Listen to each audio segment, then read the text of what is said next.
लाडकी बहीण योजनेबाबत अदिती तटकर यांनी पुन्हा भाष्य केलंय।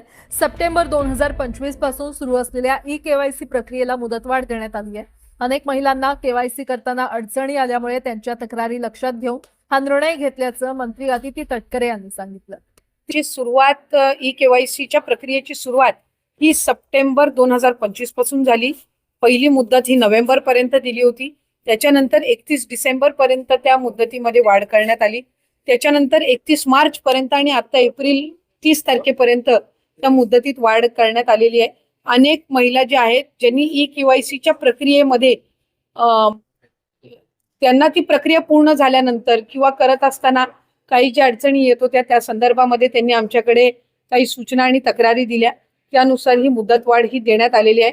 अनेक महिला लाभार्थी ह्या त्या मुदतीचा दिलेल्या मुदतीमध्ये ती दुरुस्ती करून ते सबमिट करत आहेत। साधारणपणे 30 एप्रिल पर्यंत त्या संदर्भातला अंतिम जो डेटा आहे हा आपल्यापर्यंत समोर येईल। आमची साधारणपणे ई-केवायसीची जी प्रक्रिया आहे ही राज्य शासनाच्या किंवा केंद्र शासनाच्या ज्या इतर डायरेक्ट ज्या लाभार्थीच्या म्हणजे डिरेक्ट बेनिफिशरी ट्रान्सफरच्या जेवढ्या स्कीम्स आहेत त्या सगळ्यांनाच ई-केवायसी ही मॅन्डेटरी असते। त्यानुसार ही प्रक्रिया ही सुरू आहे आणि त्याच्या अंतिम मध्ये अधिकाधिक ज्या लाभार्थी आहेत त्यांना लाभ हा या योजनेच्या अंतर्गत सुरू राहील। परंतु काही ठिकाणी नेटचा अभाव असल्यामुळे त्यांचं केवायसी होत नाही। त्याच्याकडे एप्रिल नाही आता नाही 30 एप्रिल पर्यंत आता दिलेली आहे। त्याच्यामुळे 30 एप्रिल आणखीन तारीख तर येऊ दे आणि ही तिसरी का चौथी मुदत वाढ आहे आणि बऱ्याचशा लाभार्थी महिला ज्या आहेत या त्याच्यामध्ये दुरुस्ती करत आहेत। आणखीन जवळपास 15-20 दिवसाचा कालावधी म्हणजे 30 एप्रिल पर्यंतचा हा त्यांच्याकडे आहे।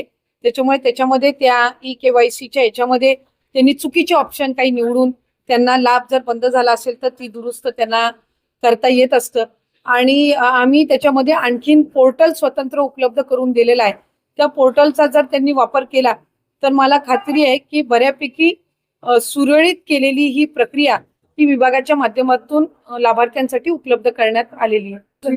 महिला आयटी क्षेत्रामध्ये महिला सुरक्षित नाही आयटी क्षेत्रामध्ये बरं नाही या प्रकरणाची माझ्याकडे आणखीन सविस्तर माहिती नाही, पण जर काही लोकप्रतिनिधींनी हा मुद्दा घेतला असेल